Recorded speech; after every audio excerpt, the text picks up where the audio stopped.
মাসাইলের দিক থেকে অনেক ভুল ত্রুটি থাকে, মাসাইলের দিক থেকে অনেক ভুল ত্রুটি থাকে। ইবাদতটা যেভাবে করা দরকার, যে সুন্নাহ অনুযায়ী করা দরকার, সেই সুন্নাহ অনুযায়ী আমরা করতে পারি না, সেই দিক থেকে আমাদের অনেক ভুল বিচ্যুতি থেকে যায়। সুতরাং আমাদের সমস্ত ভুল বিচ্যুতি অপরাধ গুনাহের জন্য আল্লাহর কাছে আমরা সদা সর্বদা তওবা করব। আল্লাহ পাক রব্বুল আলামিন আমাদেরকে সদা সর্বদা তওবাকারী হিসেবে কবুল করুন। সবাই মিলে আমিন। ভুল নাই, অপরাধ নাই, এমন কোনো মানুষ আমাদের দেশে, আমাদের সমাজে, গোটা বিশ্বে একজন খুঁজে পাওয়া যাবে? এমন কিছু মানুষ আছে তারা নিজেরা নিজেদেরকে মনে করে অপরাধী আমরা নই। অপরাধী কাউসার সাহেব, অপরাধী আব্দুল রহমান ভাই সাহেব, আমি কোনো অপরাধী না, ভাবখানা এইরকম রাখে এমন কিছু মানুষ আমাদের দেশে, আমাদের সমাজে আছে কি নাই? কথা বলেন, আছে কি নাই? আছে। আল্লাহ পাক আমাদেরকে তাদের থেকে ফারেক করে আমরা যেন আল্লাহর কাছে সদা সর্বদা অপরাধী হিসাবে আল্লাহর কাছে স্বীকৃতি দিয়ে তওবা করতে পারি, সেই তৌফিক যেন আমাদেরকে দান করে। সবাই মিলে আমিন। আজকে আলোচনা হবে তওবা সম্পর্কে। তওবা কি, তার মৌলিক কিছু কথাবার্তা বলার পর আমরা মূল আলোচনার দিকে যাব। তওবা হলো এমন একটা অনুভূতি, এমন একটা বক্তব্য, এমন একটা স্বীকৃতি যে আল্লাহ আগে তোমার কাছে সর্বোত্তম। এই স্বীকৃতি দেওয়ার পর আমার পেছনে যে অপরাধগুলো আছে, সেই অপরাধগুলোর আর পুনরাবৃত্তি আমি করবো না, এই অপরাধগুলো আর ঘটাবো না, আমার দ্বারা এই অপরাধগুলো আর হবে না, এমন মানসিকতা নিয়ে আল্লাহর কাছে ক্ষমা চাওয়ার নাম হলো তাওবা। কথা কি বুঝাইতে পারছি? আমি নিজে অপরাধী এমন একটা অনুভূতি, আমি অপরাধ করেছি এমন একটা অনুভূতি, আমি জঘন্য অপরাধী এমন একটা অনুভূতি অন্তরে জাগ্রত করে ভবিষ্যতে বাছাই করে করে অপরাধগুলো পরিত্যাগ করবো, আর অপরাধ করবো না, এমন একটা স্বীকৃতি দিয়ে আল্লাহর কাছে ক্ষমা চাওয়া, এটার নাম হলো কি? তাওবা। কথা কি বুঝাইতে পারছি? এমন একটা তওবা আমাদের সকলের করার দরকার আছে কি নাই? আছে। আল্লাহ পাক রব্বুল আলামিন এমন তওবা করার তৌফিক আমাদেরকে দান করুন। সবাই বলি আমিন। এখন তওবা করলে, এমন তওবা যদি আমরা করি তো কি লাভ হবে? আর গুনাহ করতে করতে এমন অনেক মানুষ আছে, গুনাহ করতে করতে অনেক গুনাহ হয়ে গেছে, অনেক গুনাহ হয়। মাঝে মধ্যে বসে চিন্তা করে এত অপরাধ আমি করে ফেলেছি, আমার তওবা কি কবুল হবে? আল্লাহ পাক কি আমাকে মাফ করবেন? হায় রে হায়, কত অপরাধ আমি করছি। এরকম চিন্তা করে নিরাশ হয়ে যায়। এরকম নিরাশ হওয়া কি ঠিক না ব্যাঠিক? ব্যাঠিক, ব্যাঠিক। এরকম নিরাশ হওয়া কি ব্যাঠিক? ঠিক নয়। কারণ আল্লাহ পাক রব্বুল আলামিন কুরআন হাকীমে সূরাতুল জুমারের 53 নম্বর আয়াতে বলেছেন, বিসমিল্লাহির রহমানির রহিম, قل يا عبادي الذين أسرفوا على أنفسهم لا تقنطوا من رحمة الله إن الله يغفر الذنوب جميعا إنه هو الغفور الرحيم صلى الله عليه وسلم. আলহামদুলিল্লাহ বলি সবাই আলহামদুলিল্লাহ। আল্লাহ পাক রব্বুল আলামিন তার রাসূল বলেছেন, বল হে রাসূল, আপনি বলে দিন, জানিয়ে দিন, ঘোষণা করে দিন, মানবদেরকে বলে দিন, ইয়া ইবাদিয়াল্লাযিনা আসরাফু আলা আনফুসিহিম, ও আমার বান্দারা, যারা নিজেদের উপর অনেক জুলুম করেছ, অনেক গুনাহ করেছ, অনেক বাড়াবাড়ি করেছ, অনেক অপরাধ করেছ, লা তাকনাতু মির রাহমাতিল্লাহ, তোমরা আল্লাহর রহমত থেকে নৈরাশ হইও না। আল্লাহর রহমত থেকে কি নৈরাশ হইও না। ইন্নাল্লাহা ইয়াগফিরুয যুনুবা জামিআ, নিশ্চয়ই আল্লাহ সমস্ত গুনাহ ক্ষমা করে দেন। ক্ষমা করার ক্ষমতা আল্লাহর আছে কি নাই? আছে। আচ্ছা, আপনারা বলেন, একটা জঘন্য অপরাধী মানুষ, একটা জঘন্য অপরাধী মানুষ, তাকে যদি দেশের প্রেসিডেন্ট ক্ষমা করে দিতে চায়, দেশের প্রেসিডেন্টের কাছে যদি ক্ষমা চায়, তো এটাকে কেউ প্রেসিডেন্ট মারছে নাকি? মিশন প্রেসিডেন্ট মারছে, জঘন্য অপরাধী মানুষ দেশের প্রেসিডেন্টের কাছে কি প্রেসিডেন্ট মারছে, ক্ষমা চাই আমাকে, তার মৃত্যুদণ্ড হয়ে গেছে, এখন ক্ষমা চাইছে। প্রেসিডেন্টের ক্ষমা করার ক্ষমতা আছে কি নাই? প্রেসিডেন্ট যদি ক্ষমা করে দেয় ক্ষমা হয়ে যাবে, এই নিয়ে প্রশ্ন তোলার অধিকার জনগণের আছে, প্রশ্ন তোলার অধিকার জনগণের আছে। যতই প্রশ্ন তোলক ক্ষমা করে দিলে ক্ষমা হয়ে যাবে কি হবে না? হয়ে যাবে। তাহলে প্রেসিডেন্টের ক্ষমতা বেশি না আল্লাহর ক্ষমতা বেশি? আল্লাহর ক্ষমতা বেশি। আল্লাহ পাক রব্বুল আলামিন যদি কোনো বান্দাকে ক্ষমা করে দিতে চান, ক্ষমা করে দেন। প্রশ্ন করার কি কেউ আছে? কেউ কি প্রশ্ন করতে পারবে ও বান্দারে তুমি ক্ষমা করলে কেন? আল্লাহ পাক রব্বুল আলামিন বলেন, ইন্নাল্লাহা ইয়াগফিরুয যুনুবা জামিআ, নিশ্চয়ই আল্লাহ পাক সমস্ত অপরাধগুলো ক্ষমা করে দেন যদি কেউ ক্ষমা চায়। আমার অন্য আয়াতে আসছে আল্লাহ পাক রব্বুল আলামিন অনেক গুনাহ নিজের ইচ্ছা থেকে ক্ষমা করে দেন। সুবহানাল্লাহ। এই কথাটা বোঝার জন্য আমরা যারা মা বাবা হয়েছি তারা একটু বলি, আপনার সন্তানের অনেক গুনাহ ক্ষমা করেন কিনা, অনেক অপরাধ অনেক ভুল ইচ্ছা করে ক্ষমা করেন কিনা? ক্ষমা চাইছে না, ক্ষমা চাইছে না, কিন্তু ক্ষমা অপরাধ করছে, অন্যায় করে ফেলছে, কিন্তু আপনার কাছে ক্ষমা চায় নাই। ভুল করছে, আপনার অপছন্দের কাজ করছে, আপনার কাছে মনে দুঃখ লাগার মতো, আপনার মনে কষ্ট লাগার মতো কাজ করছে সন্তান, কিন্তু ক্ষমা চায় নাই। ক্ষমা করেন কি করেন না?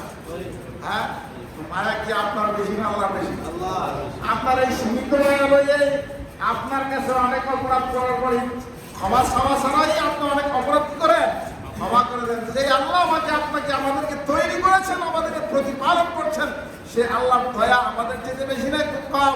বেশি। ওই আল্লাহ বলেন, ওয়া ভুয়ান কাসি, ও বান্দা আমি তোমার অনেক বড় ইচ্ছে করে ক্ষমা করে দেই। সুবহানাল্লাহ। সুতরাং লা তাকনাতু মির রাহমাতিল্লাহ, তোমরা আমি আল্লাহ রহমত থেকে, আমি আল্লাহর দয়া থেকে, আমার আল্লাহর ক্ষমা প্রাপ্তি, আমি আল্লাহর কাছে ক্ষমা প্রাপ্তির আশা থেকে বঞ্চিত হইও না, নিরাশ হইও না, তোমরা হতাশ হইও না, তোমরা বিশ্বাস রাখো আমি আল্লাহ তোমাদের ক্ষমা করে দিতে পারি। অনেক বিষয় আমি ক্ষমা করে দিও, কারণ ইন্নাহু হুয়াল গফুরুর রাহিম, তিনি ক্ষমাশীল এবং অত্যন্ত দয়ালু। সুবহানাল্লাহ। কোন আয়াতে আসছে ইন্নাল্লাহা বিন-নাসি লারাউফুর রাহিম, নিশ্চয়ই আল্লাহ পাক রব্বুল আলামিন বান্দাদের উপরে, মানুষের উপরে অত্যন্ত দয়াশীল, অত্যন্ত অনুগ্রহশীল। এখন আল্লাহ পাক রব্বুল আলামিন আমাদেরকে জানাচ্ছেন যে আমি তোমাদের অপরাধগুলো ক্ষমা করে দেব। এখন কতটুকু অপরাধ ক্ষমা করে দেব? অপরাধ কতটুকু ক্ষমা করবেন? শয়তান মুসা আলাইহিস সালামকে জিজ্ঞাসা করছে, হে মুসা, আপনি আল্লাহর সাথে বিচারে যান, কোহে পড়ুন, আপনি আল্লাহকে জিজ্ঞাসা করবেন, আল্লাহ এক বান্দা ক্ষমা পেতে চায়, তাকে এখন কি করতে হবে? আল্লাহকে এই কথা জিজ্ঞাসা করবেন। এখন এই কথা মুসা আলাইহিস সালামকে কে জিজ্ঞাসা করলো? এটা কি আল্লাহ পাক জানে না জানে না? হ্যাঁ জানে। মুসা আলাইহিস সালাম আল্লাহর কাছে কথাবার্তা বলে উপসংহারে এসে বলতেছেন, আল্লাহ আপনার এক বান্দা আপনার কাছে ক্ষমা পাইতে চায়, আল্লাহ সে কি করলে আপনার কাছে ক্ষমা পাবো? আল্লাহ পাক রব্বুল আলামিন বললেন, যাও নবীকে বলো আদমের কবরের কাছে একটা সাজদা করো।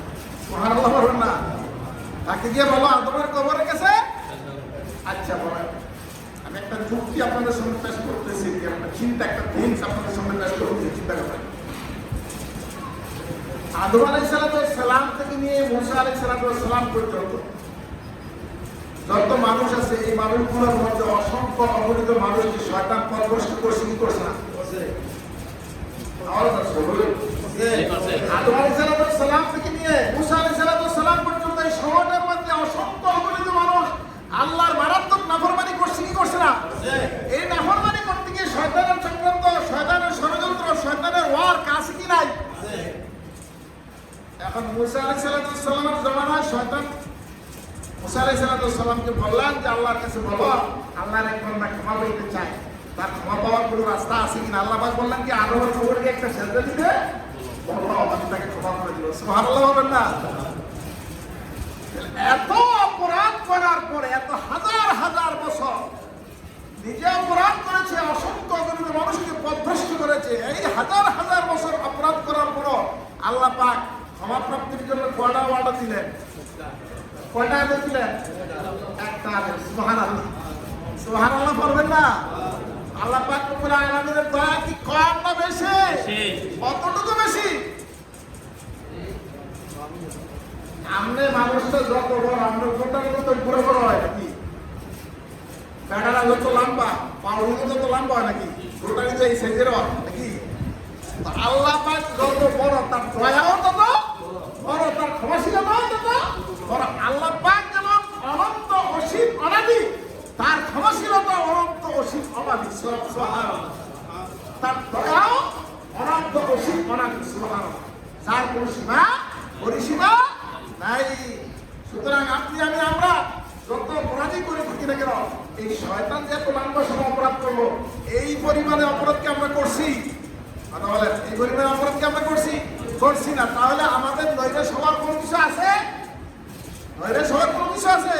নৈরাশ হওয়ার কোনো কিছু নাই। এই জন্য আমরা যদি আল্লাহ পাক রব্বুল আলামিনের কাছে তওবা করি, অবশ্যই অবশ্যই আল্লাহ পাক তওবা কবুল করে নেবেন। সুবহানাল্লাহ। রাসূল আকরাম সাল্লাল্লাহু আলাইহি ওয়াসাল্লাম এক হাদিসের মধ্যে বর্ণনা করেন, আল্লাহর কোন এক বান্দা গুনাহ করতে করতে এই জমিন থেকে আসমান পর্যন্ত গুনার স্তূপ হয়ে গেছে। জমিন থেকে আসমান পর্যন্ত গুনার স্তূপ হয়ে গেছে। এরপর এত গুনাহ করেছে সে, এরপর তার মনে হয়েছে আমি কত বড় অপরাধ, আমি কত বড় গুনাহগার, আমার মতো পাপিষ্ঠ, আমার মতো গুনাহগার হয়তো আল্লাহ পৃথিবীতে আর দ্বিতীয় কেউ নাই। এমন একটা চিন্তা তার মধ্যে আসছে। আসার পরে বলছে রব্বির গফির। সুবহানাল্লাহ। আর এই অনুমতি আসার পরে বলছে রব্বির গফির, আল্লাহ তুমি আমাকে মাফ করে দাও। রাসূল আকরাম সাল্লাল্লাহু আলাইহি ওয়াসাল্লাম বলেন, ওই ব্যক্তি আল্লাহর কাছে বলার সাথে সাথে আল্লাহ পাক তার সমস্ত গুনাহগুলো মাফ করে দেন। সুবহানাল্লাহ। ওই হাদিসটা কি তখনকার জন্য না এখনকার জন্য? হাদিসটা কি তখনকার জন্য না এখনকার জন্য, না ভবিষ্যৎ পর্যন্ত চলবে? চলবে। সুতরাং আমরা যে যতই অপরাধ করি না কেন, আমাদের আল্লাহর কাছে ক্ষমা চাওয়ার দরকার আছে কি নাই ভাই? দরকার আছে। এখন আমরা ক্ষমা, সেই ক্ষমাটাকে আল্লাহর কাছে চাই না তো? সেই ক্ষমাটাকে আল্লাহর কাছে চাই না তো? খুব কম। কি বলে ওরা যে পরিমাণে ক্ষমা চাই, কি সে পরিমাণে সেই না, সময় নাই, সুযোগ নাই। কাম গৃহস্থী আছে, ব্যবসা বাণিজ্য আছে, ছেলে মেয়ে দেখাশোনা আছে, গরু ছাগল লালন পালন আছে, পুকুর দেখাশোনা আছে, হাট বাজারে যাওয়া আছে, চা স্টলে বসে চা খাওয়া গল্প করা আছে, কত কাম, কত প্রয়োজন, কত কিছু আছে না? আছে আছে। তওবা করার সময় তো,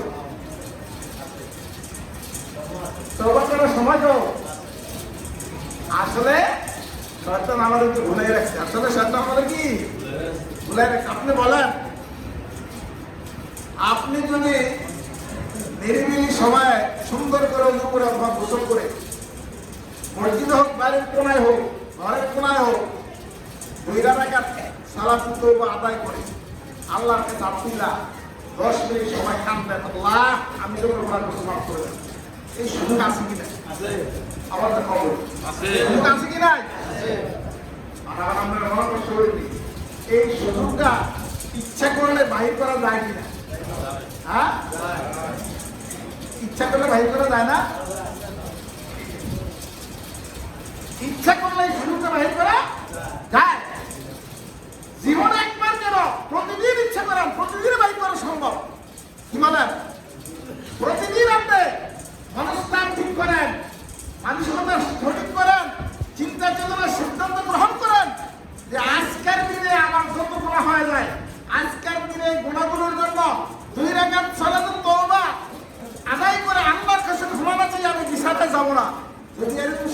গ্রহণ করেন। আজকের দিনে আপনার দ্বারা 2 রাকাত সালাতুত তওবা করে আল্লাহর কাছে ক্ষমা চাইয়া বিছানা যাওয়া সম্ভব কি সম্ভব না? তাহলে ঘাটতি কোথায়? ঘাটতি হলো মন মানসিকতা, চিন্তা চেতনার মধ্যে, অনুভূতির মধ্যে। আমার অনুভূতি আসে না আসলে আমি যে গুনাহগার, আমার চিন্তায় আসে না আমি যে আসলে গুনাহগার। আমি যে প্রতিনিয়ত গুনাহ করতেছি, প্রতিনিয়ত যে আমার ইচ্ছায় হোক অনিচ্ছা হোক গুনাহ হচ্ছে, চোখের গুনাহ হচ্ছে, মস্তিষ্কের গুনাহ হচ্ছে, হাতের গুনাহ হচ্ছে, জিহ্বার গুনাহ হচ্ছে, পায়ের গুনাহ হচ্ছে, কল্পনায় গুনাহ করতেছি, চলাফেরায় গুনাহ করতেছি, লেনদেনে গুনাহ করতেছি, ব্যবসা বাণিজ্যে গুনাহ করতেছি, তারপরে পারিবারিক ক্ষেত্রে গুনাহ করতেছি, চলাফেরার ক্ষেত্রে গুনাহ করতেছি। এই অনুভূতিটাই আমার মধ্যে আসতেছে না, ঠিক কিনা বলেন? অনুভূতিটা না আসলে ভাই চলবে? কথা বলেন, অনুভূতিটা না আসলে চলবে? মৃত্যু কি আপনার কাছে আগে কোনো একটা নোটিশ পাঠাবে যে আমি আসতেছি? কিন্তু আমাদের মধ্যে এই মসজিদের মুসল্লিদের মধ্যে এমন কেউ আছেন বলতে পারেন যে মৃত্যু আসার আগে আমার কাছে নোটিশ পাঠাবে হঠাৎ যে আমি আসতেছি কিন্তু তুমি ঠিক থাকো, এরকম নোটিশ পাঠাবে? তাহলে যদি এরকম নোটিশ না পাঠায় তাহলে মৃত্যুর জন্য সদা সর্বদা প্রস্তুতি গ্রহণ করা দরকার আছে কি নাই? এই মৃত্যুর জন্য সদা সর্বদা প্রস্তুতি হলো তওবা করা। কি করা? তওবা করা। যেহেতু আমরা গুনাহগার, আমাদেরকে সদা সর্বদা মৃত্যুর জন্য তওবার প্রস্তুতি গ্রহণ করতে হবে। আল্লাহ পাক রব্বুল আলামিন আমাদের তাওয়াবিন হিসাবে কবুল করুন, সবাই মিলে আমিন। এখন আল্লাহ পাক রব্বুল আলামিন আমাদেরকে ক্ষমা করার জন্য প্রস্তুত। আমরা আল্লাহর পক্ষ থেকে ক্ষমা চাইতে, ক্ষমা পাইতে সম্পর্ক। তাহলে এটা হলো কেমন জিনিস? আল্লাহ পাক দিতে চান, আমরা গ্রহণ করতে চাই না। অথচ আল্লাহ পাক রব্বুল আলামিন বলছেন, আলা নবী সাল্লাল্লাহু আলাইহি সাল্লাম আল্লাহ ইয়াসআলিল্লাহ ইয়াকদাব আলাইহি। সুবহানাল্লাহ। এখানে এমন কেউ আসেননি অভাব আছে? অভাব একটা কথা আছে না? অভাব একটা কথা আছে না? এটার অভাব, সেটার অভাব, সেটার অভাব, সেটার অভাব, এরকম বিভিন্ন জিনিসের অভাব। এরকম অভাব আসেনি? হ্যাঁ, আপনাদের হয়তো কম আছে, আমার পুরাই অভাব। এখন এই অভাবটা থাকলে অভাবটা পূরণ করার দায়িত্ব কার? হ্যাঁ, আল্লাহ। আল্লাহ রাসূল সাল্লাল্লাহু আলাইহি সাল্লাম বলেন, মাল্লাম ইয়াসআলিল্লাহ ইয়াকদাব আলাইহি। ও আমার উম্মতেরা শুনো, আল্লাহ পাক তোমাদেরকে জানাই দিয়েছেন, যেই ব্যক্তি আল্লাহর কাছে না চায় আল্লাহ পাক তার প্রতি অসন্তুষ্ট। সুবহানাল্লাহ বলবেন না? যেই ব্যক্তি মাল্লাম ইয়াসআলিল্লাহ, যেই ব্যক্তি আল্লাহর কাছে না চায় ইয়াকদাব আলাইহি, আল্লাহ পাক তার প্রতি রাগান্বিত হন, তার প্রতি গুসা হন, তার প্রতি রাগ হন। চাইলে না চাইলে? এখন আপনার কাছে চাইলে রাগ না চাইলে রাগ? আরে ভাই, আপনার একটা ছেলে মনে করেন টাকা পয়সা বেশি নষ্ট করে, টাকা পয়সা বেশি পায়, এরকম আছে না ছেলেদের মধ্যে? আপনার সন্তানদের মধ্যে এরকম আছে না? 3 সন্তান 4 সন্তান, সবগুলো তারা একটা না, একটা সন্তান বেশি টাকা নষ্ট করে, বেশি টাকা পয়সা খরচ করে। সেই সন্তানটা যদি একবার ওদের কাছে দিবে, আমার টাকা 5,000 লাগবো, সকালে 5,000 দিচ্ছে, বিকালে 5,000 লাগবো, আমরা কি রাগ করবে না খুশি হবে? হ্যাঁ, এই সরকারের 5,000 টাকা দিচ্ছি, এখন আবার কি জন্য তোর 5,000 টাকা? বল কি দরকারে, কি প্রয়োজনে? এরকম প্রশ্ন করবেন না? প্রশ্ন করবেন। আপনার কাছে আমার কাছে নিজের সন্তান চাইলে আমরা কি হই? রাগ হই। আর আল্লাহ পাক রব্বুল আলামিনের রাসূল আমাদেরকে জানান, আল্লাহ পাক তোমাদেরকে বলছেন, আমার উম্মতেরা, মাল্লাম ইয়াসআলিল্লাহ ইয়াকদাব আলাইহি। যারা আল্লাহর কাছে না চায় আল্লাহ পাক তাদের প্রতি রাগান্বিত হন। সুবহানাল্লাহ। তাহলে আর বিপরীত কথা নাকি? আল্লাহর কাছে চাইলে আল্লাহ পাক খুশি হন। সুবহানাল্লাহ। আর দুআ হুয়াল ইবাদা, আপনি আল্লাহর কাছে চাইবেন, দোয়া করবেন, আল্লাহ পাক খুশি হয়, এটাই আল্লাহর ইবাদত। সুবহানাল্লাহ। এখন আমার আপনার প্রয়োজনগুলো পূরণ করার ক্ষমতা রাখে কে? আল্লাহ পাক। আমরা কি আসলে আল্লাহর কাছে যেভাবে চাওয়া দরকার সেভাবে চাই? হ্যাঁ, সেভাবে চাই না। সেজন্য রাসূল আকরাম সাল্লাল্লাহু আলাইহি ওয়াসাল্লাম আমাদেরকে বলেন, তোমার যখন কোনো জিনিসের প্রয়োজন হবে তুমি 2 রাকাত ভালো করে ওযু করে 2 রাকাত সালাত আদায় করো। এই সালাতের নাম কি বলেন তো? সালাতুল হাজাত। সালাতের নাম কি? সবাই বলেন সালাতের নাম কি?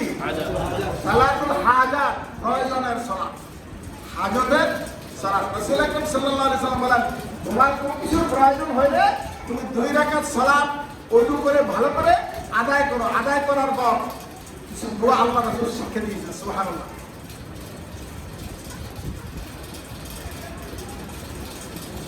কিছু দোয়া শিক্ষা দিয়েছেন, ওই দোয়াগুলো তুমি করে আল্লাহর কাছে চাও। 2-3 মিনিট লাগে দোয়াগুলো করতে। لا تدع لي ذنبا الا غفرته ولا هما الا فرجته ولا حاجة الا قضيتها يا ارحم الراحمين। এই ধরনের কিছু দোয়া হাদিসে আছে। ওই দোয়াগুলো করতে 2-3 মিনিট লাগে, 2-3 মিনিট লাগে। আল্লাহ রাসূল সাল্লাল্লাহু আলাইহি ওয়াসাল্লাম বলেন, ওই 2 রাকাত সালাত আদায় করে ওই দোয়াগুলো করে তুমি আল্লাহর কাছে চাও, আল্লাহ পাক তোমার হাজত পূর্ণ করে দিবেন। সুবহানাল্লাহ।